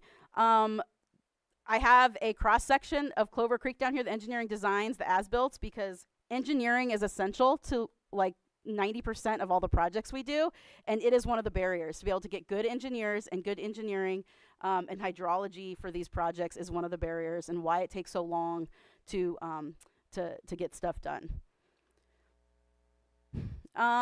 So one of the first projects we have is improving stream habitat. This is a Caltrans project. It's from mitigation funds. We got about $250,000 from Caltrans for the Clover Creek diversion off Elk Mountain Road to Middle Creek. And there's a lot of veg there, right? There's a cute little creek that goes in there. This is a manufactured channel with levees. hitch go up this stream. We see them. There's a lot of veg. There's a lot of sedimentation. I just went out there earlier this week. Here's that creek. There's some big trees in there. This is that blackberry. Somebody talked about the Himalayan blackberry, asked a question about it. So the Tribal Eco Restoration Alliance, or TERRA, and our staff went out and cleared this. It's probably, I don't know, like a 50-foot stretch by maybe 15 feet. They'd had 3 sections of those. It is thick blackberry, and this is kind of like a negative feedback loop because the water flows down, it drops sediment. The sediment is really nice habitat for that blackberry to grow. The blackberry grows, you see it's wintertime, it doesn't lose its leaves, and then as flows come down in the winter, all that blackberry material catches all that sediment and traps it again in the stream, and you have both blackberry veg buildup and sedimentation, and that just keeps happening until you remove both of those things. So we have a project that is going to both get rid of all the blackberry and then actually come through with heavy equipment to remove those roots and the sedimentation there. Understanding flows and barriers in the Scotts Creek and Tule Lake watershed. So this is a task from a grant we got from the Wildlife Conservation Board. So this is about, total for this task, about $1.2 million. This is a picture I took a few years ago. So on the left, that nice, beautiful, clear side, that's the flows from Middle Creek. On the right, in that beautiful brown, is the Scotts Creek. And USGS and UC Davis just did a big 5-year project of the watershed and identified that Scotts Creek is the #1 contributor to materials into Clear Lake. And this photo demonstrates that, right? We always used to think it was Middle Creek, but Scotts Creek actually contributes the most turbidity materials into Clear Lake. Going further upstream of this picture into Scotts Creek, this is the culvert that actually connects the Scotts Creek south of Tule Lake to the Scotts Creek that leads to here. This is like a 6-foot culvert, guys, and it's squashed. This is definitely a hitch barrier. It definitely contributes to water quality, and this is definitely a barrier and something that interferes with the full functioning and form of Scotts Creek. So this grant is going to design, the engineering design for how to replace this culvert or remove it, whatever's best to both allow hitch to access Scotts Creek and Tule Lake, and then also just improve the overall system form and function. And part of this project was a preliminary, we did some drone footage of the whole Scotts Creek and Tule Lake watershed, some very nice high quality drone footage. And we actually went out with Robinson Rancheria, CDFW, I don't know if Hibimatal was there, Big Valley, I think you guys were there, and we did some hitch sampling. So this is one of the former, I guess, like pumping drainage ditches in Tule Lake before all of the infrastructure was removed and it's a recreated wetland. And we found about 10% of hitch in there in a small little backpack electroshocking survey. So there are hitch using Tule Lake. It is valuable to restore and to understand how it contributes to the rest of the Scotts Creek watershed. Further, in the Middle Creek area, so of course the Middle Creek Restoration Project, this is funded by Army Corps. I think we got like $20 million that's being spent to purchase parcels. There's still about 25-ish parcels that need to be purchased for this all to be restored to Robinson Lake, which will provide vital hitch habitat. Moving to the lake, so shoreline improvements. We have a grant through the Department of Pesticide Regulation that one of our partners, TERRA, Tribal Eco Restoration Alliance, and Bullfrog Diving Underwater Services is helping us execute. We got about $350,000 for this grant, and part of it is to remove shoreline invasive species like creeping water primrose. This is at the state park. If you guys go to state park this summer and you go to the boat ramp, it looks glorious because of this grant. And this is in Cache Creek where folks are removing primrose. And then we go in the wintertime and plant tules. So wherever we move primrose, we plant tules. And it's a great way to restore some of that native habitat. And this grant also allowed us to provide this service for private properties. So we can go in, remove primrose on private properties, and then come back and plant tules in the winter on those private properties, which is a great asset. This is one of the fish barriers. So Ben called me out to talk about this, the Bell Hill Road culvert replacement. So this is also from the Wildlife Conservation Board grant. We have about $600,000 for the engineering planning design phase of this. So here is Adobe Creek at Bell Hill Road crossing. It's got these culverts. This is a little hitch that's kind of getting flattened by that flow as he's trying to jump into that culvert. And we have a contract with Coastland that we're finalizing, and they're going to help design this culvert replacement to look something like this with the bottomless culverts or a bridge. Whatever's best to maintain the integrity of the stream structure, provide access for hitch, and also protect the nearby properties. We don't want to contribute any erosion or flood risks to the properties downstream or around that area. And the Department of Public Works is also a partner on this project. Somebody asked a question about Highland Springs, like why don't we just open the gate and let Highland Springs fill in the creek? Yeah, we want to be able to do that. We have to figure out the capacity for Highland Creek. So this is from that same flyer that I shared earlier. Here is Highland Creek Reservoir and the dam and the Adobe Creek Dam. They're sister dams. They were built the same couple years. And Highland Springs Recreation Area, that is one of, currently right now the Watershed Protection District manages that, and it is focused on recreation. So it's there to provide recreational and flood protection. That's the purpose. Adobe Creek is not really a recreational reservoir. It's strictly for stormwater and flood protection. So we do have funds from both the Wildlife Conservation Board to figure out how we can adjust Highland Springs Reservoir. So we make the reservoir bigger, store more water, and then how do we change the dam and the operation schedule so we can both provide recreation and we can allow flows to go down Highland Creek to Adobe Creek to maximize the habitat flows for hitch during the spawning migration season and to provide groundwater recharge when we have dry periods.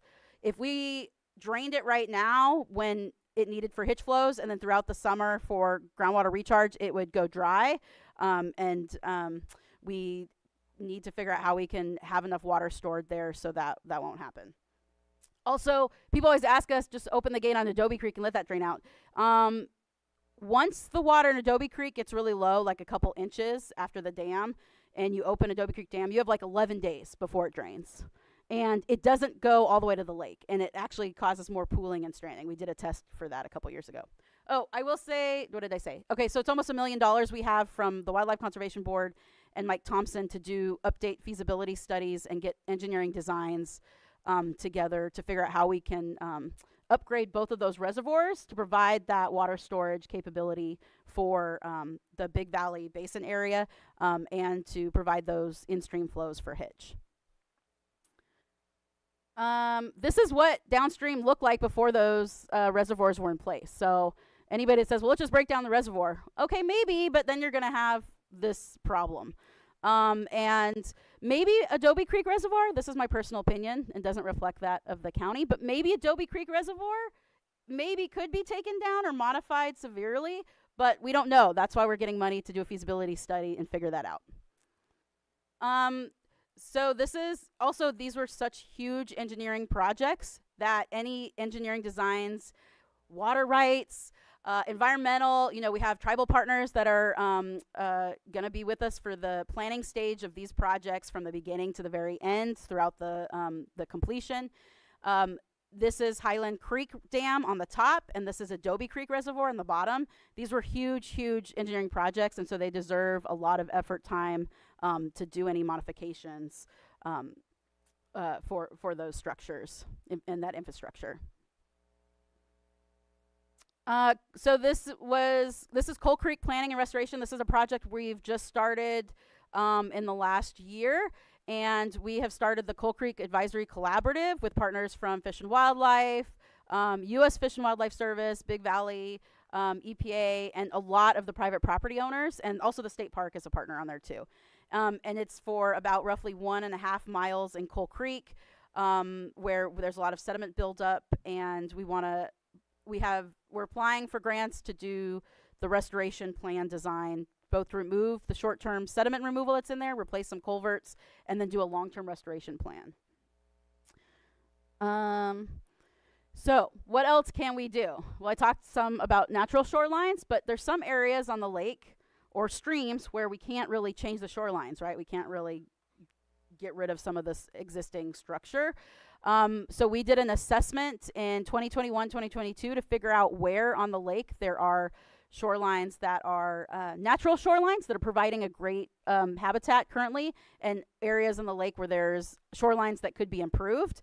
So the red are the areas where it's poor shoreline, and the green are those natural shoreline areas. And so we're able to use that information from that survey to best improve shorelines within Clear Lake and maximize the efforts. We can also promote stream restoration by maintaining creeks, removing debris. And this was touched on by Felipe. Thank you for talking about what property owners can do. So this was an area in Coal Creek. We helped a property owner here, and then further downstream we saw this big, huge debris pile. Across the bank was a grow operation. We were able to get their phone number, called them, talked to them, and then the next day they were able to go through with some of their staff. They chainsawed some of this up and pulled it out, and now that creek is reconnected. They were worried they were going to get somebody to come in and slap them with a permit violation for not having a permit. And so it really was just communicating, letting them know, no, you guys can walk in there, you can chainsaw that up, and then you could hook it to your tractor and pull it out. But you can't go in with a loader and mechanically remove it, and you can't do anything with the sediment. But it was really helpful to talk to them, and now they're going to keep their eye on that section of creek and remove debris as it comes in. But there's a lot of creek, a lot of property owners that we might have to talk to about that. So where can you learn more? Visit the HITCH website. This is maintained by Chris and our technician Taylor. They update it with lots of information, like they just put up this attention flyer with some nice, beautiful photos of the Sacramento sucker, which is in the creeks right now. There's a couple places with some hitch, but this is the #1 species that gets confused with hitch because it comes up early in the year. They're big fish, so you see them easily, and usually a lot of people call us and tell us there's hitch and it's Sacramento sucker. So they update the website with lots of information there, and then there's lots of links and resources available. And thank you. That's it for me. I didn't put my contact information on here because I'm actually moving to the Lake County Land Trust. So if you have any questions for Watershed Protection District, you will send them to Chris, and all his contact information is up there. So thank you very much. And thank you, Sam, for doing the tech tonight. Sam is amazing. Yes, thanks, Sam. Before we move to Chris's portion of the presentation, I just want to allow for any questions that anybody has for Angela. So I've got one here, Angela, and it reads, most of the recent hitch visuals have been in Coal Creek versus Kelsey Creek. Is messing with Coal Creek flow the best thing to do for the hitch spawning? Yes. So I would say Kelsey Creek has historic mining operations on it. And as much as that removed materials from the creek and altered the creek, if you go down to Kelsey Creek, there is actually a lot of variety of habitat there, and there's some floodplain and meander allowing with Kelsey Creek because they were getting in and moving mining for the gravel. That created a bigger creek, so now there's actually places for that creek to meander, whereas if you look at Coal Creek, it's straightened, and there's too much water and that goes through that system and too much sediment that is accumulated in Coal Creek that now all the water can't actually be in the creek. So there actually is no creek. In Coal Creek, from the base of Mount Canocti to Soda Bay Road, there is no creek. It's basically the same level as the road and the field next to it. So if the question is asking me, is it better to mess with the flows in Coal Creek versus Kelsey Creek, I would say yes, because the creek in Coal Creek is actually not a creek. And the amount of rescues that the tribes and partners from the county and the state do in Coal Creek is like in the triple digits sometimes, like of how much effort is there compared. Do you guys do any rescues on Kelsey Creek? Yeah? Oh, in pools within the creek, right? Yeah, not outside of the creek though, right? No. Yeah, so right now there's fish going outside of Coal Creek that need to be rescued. So it is a higher priority. In my humble opinion, it doesn't reflect that of the partners. Hope that answered the question. I think I know who wrote that question too. And we've talked about this before. Great. One more question. Are any studies being done on flows in Upper Coal Creek and tributaries? Same for Upper Kelsey Creek. Have there been any studies to look into feasibility of replacing Coal Creek Dam or installing a dam on Kelsey Creek?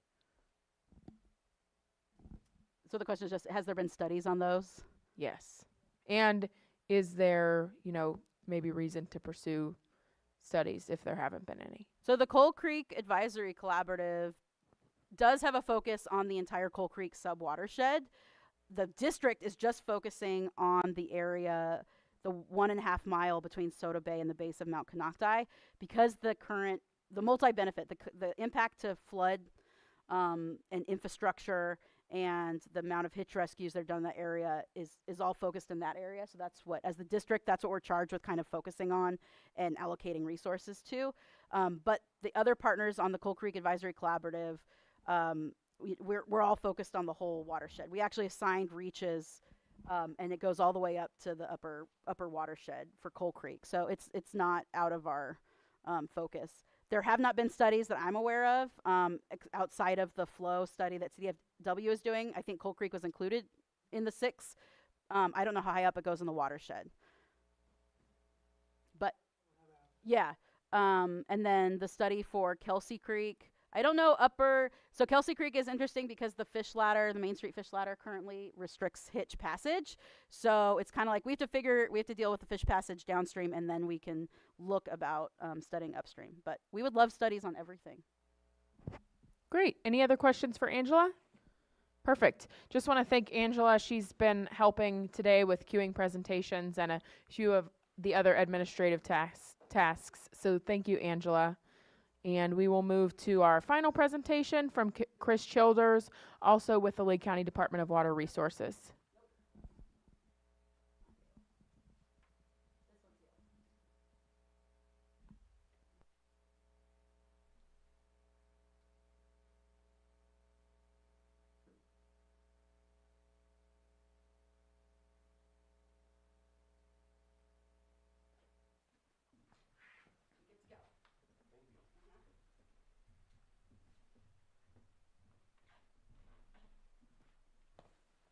Good evening, everyone. Chris Childers of the Lake County Water Resources Department. Some of you have already seen this presentation, but for those of you who have not, I want everybody to know what we've been working on as well. Another project that has come forward. So before my time at Water Resources, there was a talk of community science HITCH Bonner observation, and this came across my desk, and there's a need for it. So this year, myself and Taylor, along with CDFW folks, kind of talked about like what would this look like. We want to base it off of what CDFW is doing, so the data that is collected can be used for like long-term management decisions. So we'll just start it out with definition. What is community science? It's a form of research that provides everyone, regardless of their background, an opportunity to contribute meaningful data to further our scientific understanding of key issues. So in simple terms, community science is basically public participation in scientific research. So we have our purpose goals slide here. So we want to monitor the relative population trends over time to help with long-term management decisions. Kind of like what Ben was saying earlier, this is a relative population study. This type of monitoring is beneficial because we want to see presence, absence, and before and after creek restoration projects and barrier removal efforts. Community involvement, education, outreach, engagement is key. So thank you everyone for being here tonight and allowing me to present and engaging with you. So we also want to understand what extent HITCH occupy creeks, what creeks are occupied, and how far upstream HITCH migrate to spawn. When do the HITCH enter these specific creeks, and how long do they occupy each creek? So obviously they're going to enter creeks at a certain temperature, right? And each creek is going to be a different temperature. So we want to study that. We want to know what's going on there a little bit more. So the design of the study, Basically, all the volunteers are required to attend a once yearly training. There are in-person and field components. So the in-person is like a 2-hour class, and then we go out in the field for about half an hour and do a mock survey on survey 1, 2, 3. The sites are already pre-selected by the department for repeatability. So the locations are monitored once a week for 10 weeks, starting March 9th. So they actually started this week, and we've had a lot of submissions so far. All these are on bridge crossings. We do allow like a pre-selected. Oh, sorry. You adopt a pre-selected public site each year. So ideally 1 site per person. This year we didn't get all of our sites filled up, so we offered if people want to take 2 sites, they can. And thank you for people that did take 2 sites. So we also do private property sponsored sites. So we want like a 5 to 10 year commitment for the private property sites, just so we can look at this data over time and make management decisions. 1 year is not going to do any good, because we need to look at it like what happened last year and the year before, and then we can say, okay, here's a trend. So the design is fairly simple. It's on survey 1, 2, 3. You put your name in. Basically, you say, can this survey be conducted? Are there obstructions? Is water present? If there's no water, you're not going to be able to conduct the survey. Visibility, it helps with the validation process. So if it's very murky, you're not going to be able to see anything. And obviously, you probably wouldn't have a very good survey. And then confidence. It's okay not to be confident, right? So if you see a fish and you're like, I'm not sure if that's a hitch, well, don't report it as a hitch. If you're confident, then report it as a hitch.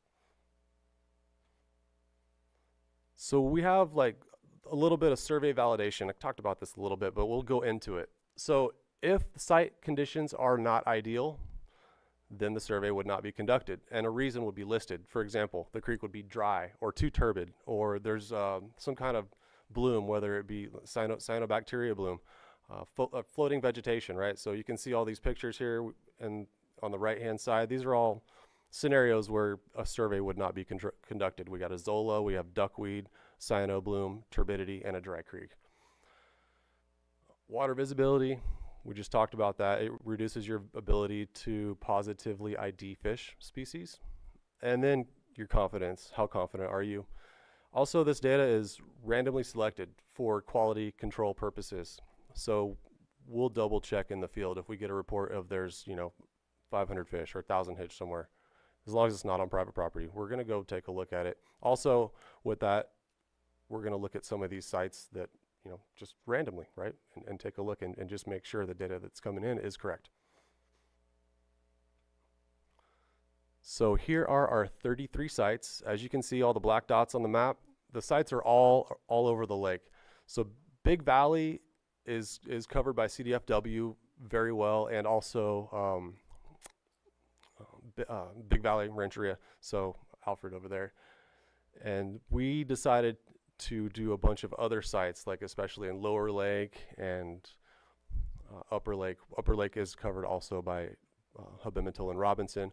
But we got all these sites in here, and currently we have 31 out of our 33 sites filled, which is amazing. And I can't say thank you more than enough, because this is something that it's just amazing how the community has come together and really stepped up and helped us out with this data collection. So we'll just talk a little bit about fish ID. We have native and introduced fishes of Clear Lake. We have some brochures up here if you guys want to pick one up on your way out. On the left here in the green is the native fishes. On the right is the introduced fishes.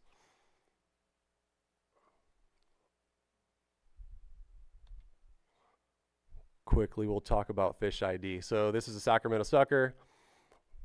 Bottom left there in the creek. Top right is probably like what you would be looking at if you were at a bridge crossing. So you kind of have to stand there for a minute and kind of get an idea of, is it a sucker, is it a hitch?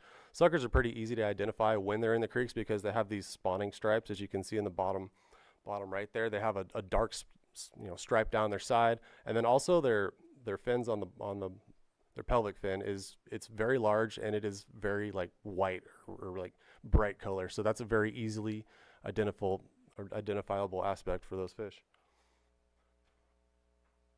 So we have Clear Lake Hitch here. There's an adult bottom left, and then in the bottom right there's a school of them. Also, like, the hitch are usually up a little bit higher in the water column than the suckers. The suckers usually are, they stick more so to the bottom. So this is why we do this training, and this is why we want the people trained for our program. One of the reasons, at least, is because we have another fish in this lake called a Sacramento blackfish, and it is very easily confused with a Clear Lake hitch. Major difference between these two fish is the blackfish have very small scales and the hitch have much larger scales. Blackfish also typically don't go past like the first or second riffle in any of the creeks, at least that I've seen, and other scientists in the community. So they don't travel very far up the creeks. They usually stay at the creek mouths. So our trainings, to date we have conducted 2 trainings. Trainings are mandatory. So we've already done 2, and we started our program this year. We'll be doing the same again next year. So if anybody wants to reach out to me, grab my card. We'll be doing this again next year. And we have we did the training workshop with in person, and it had the classroom and field training. Thanks to Taylor, she helped out a lot with that as well. So yeah, any questions, comments? If you have any questions for Chris, go ahead and put a note card up. If not, we'll accept questions for any of the presenters from this evening. So any questions for Chris? Great. Looks like there's none. Thanks, Chris. I really appreciate the presentation, and I know there's a few of us who participated in the training here in the room. So happy to contribute to the information that's being collected. Thank you. Great. Okay. So I do have a question to revisit for Felipe. Oh, I've got a card. Is it for Chris? No, it's a general card. Great. Thank you. So I'll go ahead with this question for you, Felipe. The question is, on days you do stream clearing, can you use volunteers? And if so, would it be possible to put out dates, spots, and times so that community members can help? Yes, so the stream clearing that the department does in coordination with the California Conservation Corps does not take volunteers that I'm aware of, though we have really benefited from some resources that the county has provided, and just mainly in trucks to haul the vegetation away. I could put you in touch with Nathan Cullen, who coordinates that work, to see if they do take volunteers, but I'm not sure what sort of waivers would be needed. However, I know there's a lot of folks that can't get out into the streams and clear, do the work themselves. So if there are groups that want to form together and do a community effort to do stream bed clearing, I would highly encourage that. If you're really raring to go do some brush clearing, I'm sure you're going to find somebody that'll take you up on it, I guess is my point. But as far as I know, we don't take volunteers, though I think Ben takes volunteers for some of his fish surveys. But I think for the CCC work, because it's somewhat dangerous work, I'm not sure if they take volunteers. So sorry if to let you down. But Angela, if you want to coordinate stream clearing, I'll just volunteer you for that. Great. So the next question, we can go ahead and choose who answers this. I think it would probably be a question for you again, Felipe, so you might not want to run too far. The question is, the proposed federal listing currently exempts certain activities. If the federal listing is approved, then what would be some limiting conditions to Clear Lake and other water bodies or waterways identified as hitch habitat? That's a tough question. I'm probably not the best person to answer that. For the department, we have a memorandum of understanding with the Fish and Wildlife Service, so our work would not be interrupted as far as we wouldn't need additional permits. What would happen, my understanding of the federal process, and keep in mind I'm a state employee, I'm not a representative of the federal government, is that they would have to designate critical habitat and issue a biological opinion for impacts to hitch. I'm not exactly sure how that would play out in Lake County. There's a lot of unknowns with the listing right now. So again, I'm sorry I don't have all that information. I do know our work would be able to continue but there may be some other permitting required for a federally listed species. Thanks, Felipe. And I know Jared Sellers with Fish and Wildlife, that might be a better question for him. Unfortunately, he's not able to join us due to the freeze on federal employee travel. So if you'd like that question answered by him, happy to connect you via email or send it over and get a response back. So any other general questions for any of the presenters? Jessica from the State Water Resource Control Board, Daniela, Angela, Felipe, Ben, any questions? Okay, well, seeing none, just want to thank you all for coming. Again, if you have any questions afterwards or if you need any meeting materials, feel free to reach out to us, and have a safe evening.